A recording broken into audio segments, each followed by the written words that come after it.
सभी साथियों को नमस्कार। बीएलएस न्यूज यूट्यूब चैनल पर एक बार आपका फिर से स्वागत है।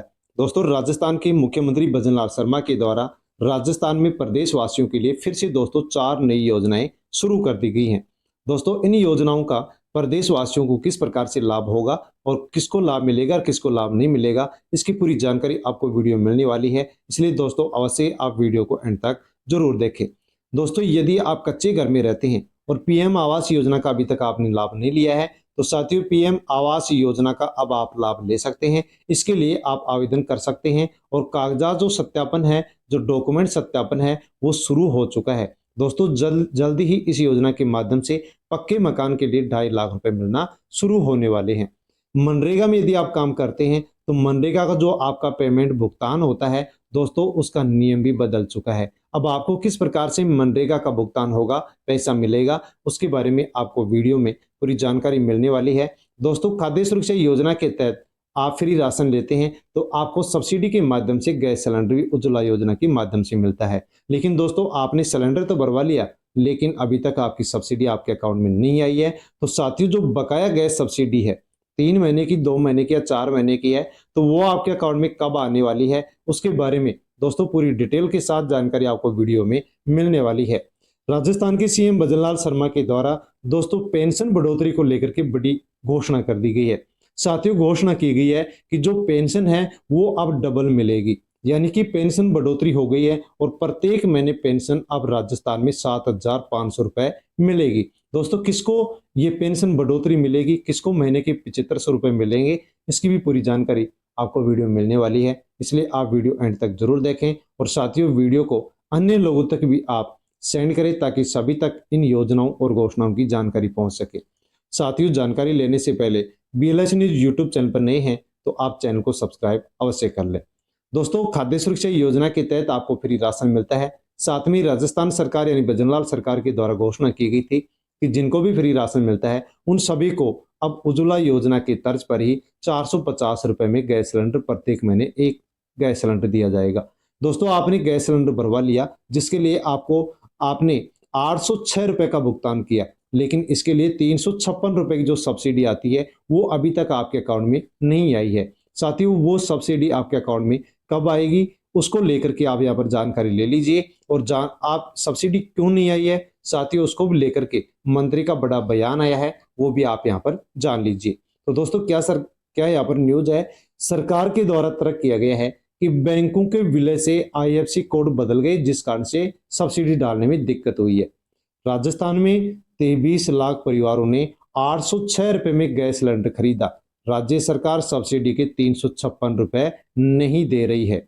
लेकिन दोस्तों, ये सब्सिडी आपके अकाउंट में कब आएगी तो आप जान लीजिए, अक्टूबर नवंबर महीने की। दोस्तों, सब्सिडी के जो पैसे हैं गरीब परिवारों के, वो 84 करोड़ रुपए अभी भी सरकार में बकाया है, लेकिन सरकार अभी तक 84 करोड़ जो रुपए हैं वो डालने की कोई सुध नहीं ले रही है। क्या कुछ खबर है, तो राष्ट्रीय खाद्य सुरक्षा योजना से जुड़े परिवारों को सरकार 450 रुपए में घरेलू गैस सिलेंडर उपलब्ध कराने का वादा तो किया, पर 23 लाख से ज्यादा परिवारों की अभी तक सब्सिडी का पैसा सरकार के द्वारा नहीं डाला गया है। यह उस स्थिति में है जबकि ये परिवार अक्टूबर नवंबर में ही करीब 84 करोड़ रुपए गैस सिलेंडर खरीदने से पहले कंपनियों में जमा करा चुके हैं। बता दें कि राज्य सरकार इस योजना से जुड़े परिवारों को भी गैस सिलेंडर 450 रुपए में दे रही है, यानी खाद्य सुरक्षा योजना से जुड़े परिवार को 450 रुपए में दे रही है। एक सिलेंडर करीब 806 रुपए 50 पैसे में देती है। इनमें से बकाया 356 रुपए 50 पैसे सरकार के द्वारा वहन किए जाते हैं, यानी कि परिवार को सब्सिडी वापस दी जाती है। दिसंबर में पहली बार सब्सिडी मिली, लेकिन फिर भी अटक गई। राज्य सरकार ने पहले बजट में घोषणा की थी कि खाद्य सुरक्षा योजना से जुड़े परिवारों को 450 रुपए में गैस सिलेंडर देंगे। 1 सितंबर से योजना लागू हुई। पहली सब्सिडी दिसंबर में ट्रांसफर की गई। अक्टूबर में सिलेंडर खरीदने वाले 11.46 लाख और नवंबर के 12.20 लाख परिवारों को सब्सिडी का पैसा अभी तक भी नहीं मिला है। उज्ज्वला योजना में 450 रुपए में सिलेंडर उपलब्ध कराया जा रहा है। 356 रुपए 50 पैसे सब्सिडी दी जा रही है, जिनमें से 300 रुपए केंद्र सरकार सब्सिडी देती है और 56 रुपए 50 पैसे राज्य सरकार वहन करती है। लेकिन दोस्तों, यहाँ पर सब्सिडी का जो पैसा है वो अभी तक उपभोक्ता के अकाउंट में नहीं आया है।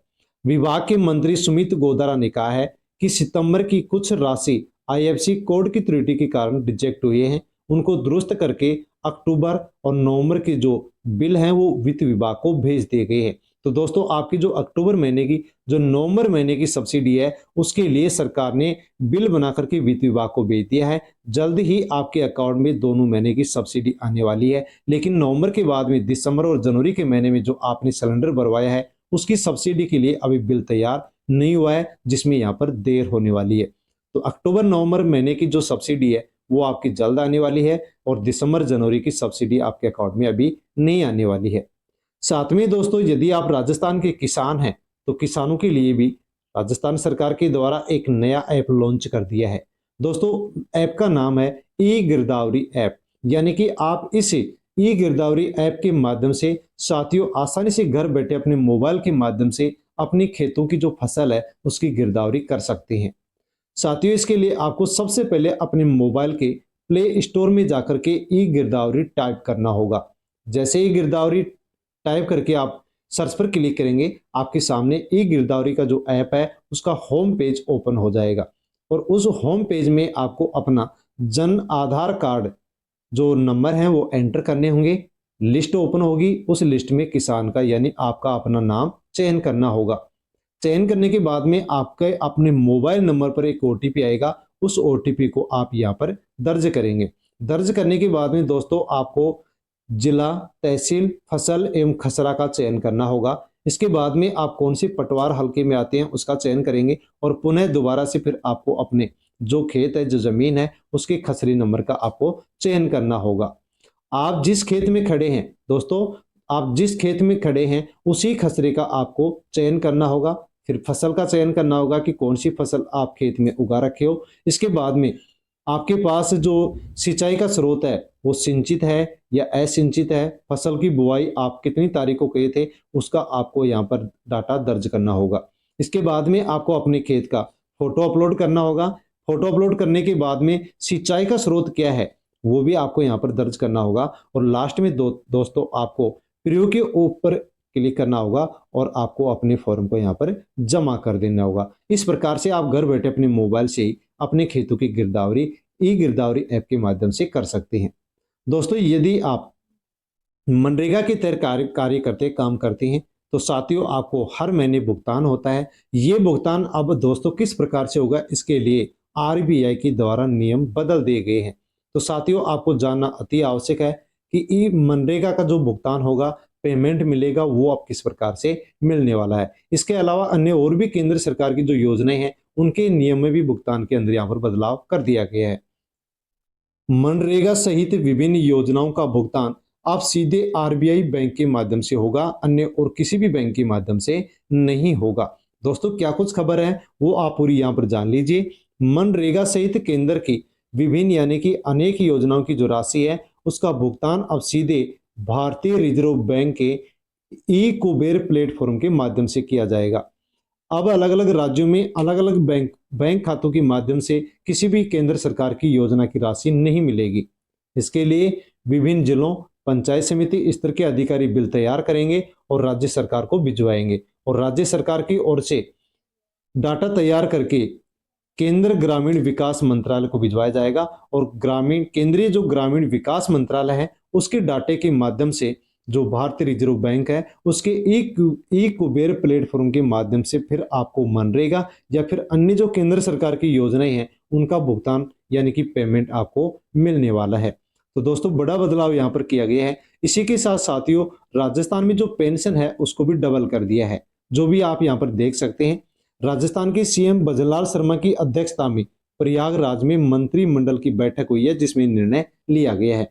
जैसे कि दोस्तों आप जानते हैं कि कुंभ में मेला चल रहा है, वहां पर जाकर के लोग स्नान कर रहे हैं, तो राजस्थान की जो सरकार है वो भी कुंभ में जाकर के स्नान कर चुकी है। और दोस्तों जैसे ही राजस्थान के सीएम मुख्यमंत्री भजनलाल शर्मा, इसके अलावा डिप्टी सीएम प्रेमचंद बैरवा हैं, दिया कुमारी हैं, इनके अलावा जो और भी जो मंत्री हैं, अधिकारी हैं, वो सब कुंभ मेले में गए, स्नान किया और उसके बाद में वहां पर प्रयागराज में ही मंत्रिमंडल की बैठक हुई है जिसमें निर्णय लिया गया है कि पुजारियों का जो मानदेय है वो डबल किया जाना चाहिए और दोस्तों 3,000 से बढ़ा करके 7,500 रुपए कर दिया गया है।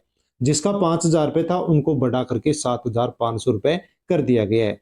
तो साथियों, यहाँ पर जो प्रयागराज में राजस्थान मंडपम है, यहाँ पर सरकार की कैबिनेट की बैठक हुई है और इसके अंदर सीएम भजनलाल शर्मा के द्वारा ये फैसला लिया गया है, जिसमें कहा गया है कि राजस्थान के अंदर पुजारियों को जिनको 3,000 रुपये मिलते थे उनको दोगुना कर दिया गया है, यानी 7,500 मिलेंगे, और जिनको 5,000 रुपये मिलते थे उनको अब बढ़ा करके 7,500 रुपये स्वीकृति दे दी गई है। तो अब राजस्थान के जो भी पुजारी हैं, मंदिरों के पुजारी हैं, उनको अब दोस्तों 7,500 रुपये प्रत्येक महीने यहाँ पर मानदेय मिलेगा, यानी कि उनको पेंशन दी जाएगी।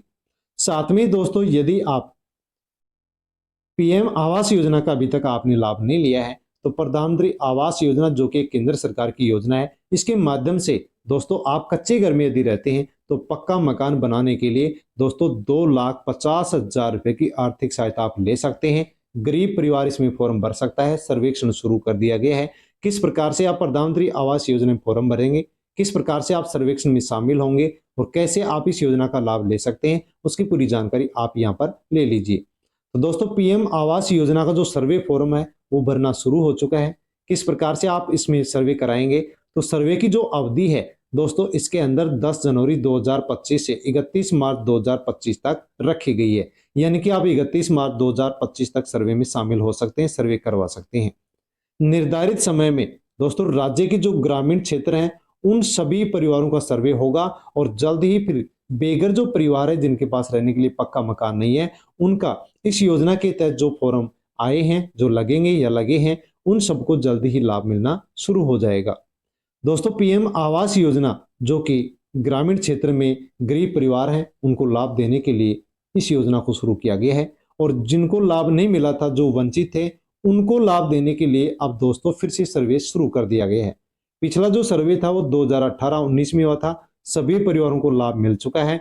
अब जो इस योजना के लिए अन्य जो बचे पात्र परिवार हैं उनको भी अब लाभ पहुंचाने के लिए नया सर्वेक्षण सरकार के द्वारा शुरू कर दिया गया है।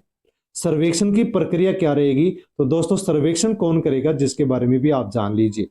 इस सर्वेक्षण का कार्यभार किसके पास है, तो ग्रामीण आवास जो सहायक है उसके पास इस सर्वेक्षण का कार्यभार है। जिन पंचायतों में ग्रामीण आवास सहायक नहीं है वहां पर ये कार्य पंचायत रोजगार सेवक के द्वारा किया जाएगा।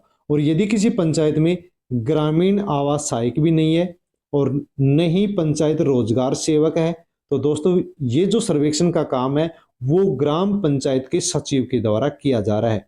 दोस्तों, आपके ग्राम पंचायत में इन तीनों पोस्टों में से जो भी काम कर रहा है उनके पास जाकर के आप किसी के पास भी सर्वेक्षण करवा सकते हैं, ताकि आसानी से आप भी इस योजना का लाभ ले सकें। तकनीकी साधन के रूप में यदि दोस्तों बात करें तो पीएम आवास योजना के लिए सरकार की ओर से ऐप 2025 भी यहाँ पर लॉन्च किया गया था। उसके माध्यम से यानी कि डिजिटल माध्यम से यहाँ पर सर्वेक्षण का काम किया जा रहा है। आवेदक पूरी जानकारी इसके माध्यम से ले सकते हैं इस ऐप के माध्यम से, और केवाईसी भी डिजिटल रूप से करवा सकते हैं, ताकि किसी प्रकार से कोई भी प्रकार से यहाँ पर जो उपभोक्ता हैं, जो भी लाभ लेने वाले परिवार हैं, उनको चक्कर ना काटना पड़े। पीएम आवास योजना का लाभ कौन ले सकता है और लाभ कौन नहीं ले सकता है, उसके बारे में भी दोस्तों आप यहाँ पर जान लीजिए। तो यहाँ पर बताया गया है कि ऐसा कोई परिवार जिसके पास रहने के लिए पक्का मकान नहीं है, ऐसे परिवार को इस योजना का लाभ दिया जाएगा। इसके लिए अपात्र किसको माना गया है, तो दोस्तों अपात्र इसमें माना गया है कि जिसके पास पक्का मकान है उसको लाभ नहीं मिलेगा। 3 पहिया 4 पहिया वाहन नहीं होना चाहिए। मशीनरी कृत यदि कृषि यंत्र आपके पास है तो भी आपको लाभ नहीं मिलेगा। यदि कोई किसान 50,000 से अधिक का केसीसी लोन ले रखा है तो उसको भी लाभ नहीं मिलेगा। और गैर कृषि व्यवसाय का यदि उसके पास रजिस्ट्रेशन किसी के पास है, पंजीकरण है, तो उनको भी इसका लाभ नहीं मिलेगा। दोस्तों, योजना का लाभ कैसे ले सकते हैं, तो पीएम आवास योजना के लिए पक्का मकान बनाने के लिए आप 2,50,000 रुपए की आर्थिक सहायता ले सकते हैं। दोस्तों, पीएम आवास योजना का जो सर्वे फॉर्म है उसकी क्या कुछ विशेषताएं हैं, तो साथियों इस सर्वे के अंदर डिजिटल प्रक्रिया को अपनाया गया है। साथ में राज्य की सभी पंचायतों में सर्वेक्षण किया जा रहा है और समय पर ही इस काम को पूरा किया जाएगा और जल्द ही फिर पीएम आवास योजना का लाभ मिलना शुरू हो जाएगा। साथ में दोस्तों राजस्थान के सीएम भजनलाल शर्मा के द्वारा एक दावा किया गया है और उनके द्वारा कहा गया है कि कांग्रेस राज में 4,148 घोषणाएं हुई, लेकिन उनमें से 1,921 घोषणाएं अभी तक भी अधूरी पड़ी है। यानी कि दोस्तों राजस्थान के सीएम भजनलाल शर्मा ने कहा है कि गहलोत सरकार के द्वारा 4148 घोषणाएं की गई थी, लेकिन उनमें से 1921 जो घोषणाएं हैं वो अभी तक अधूरी पड़ी है। कांग्रेस सरकार के द्वारा सभी घोषणाएं पूरी नहीं की गई हैं। साथ में दोस्तों मिड डे मील को लेकर के भी बड़ी खबर आ रही है।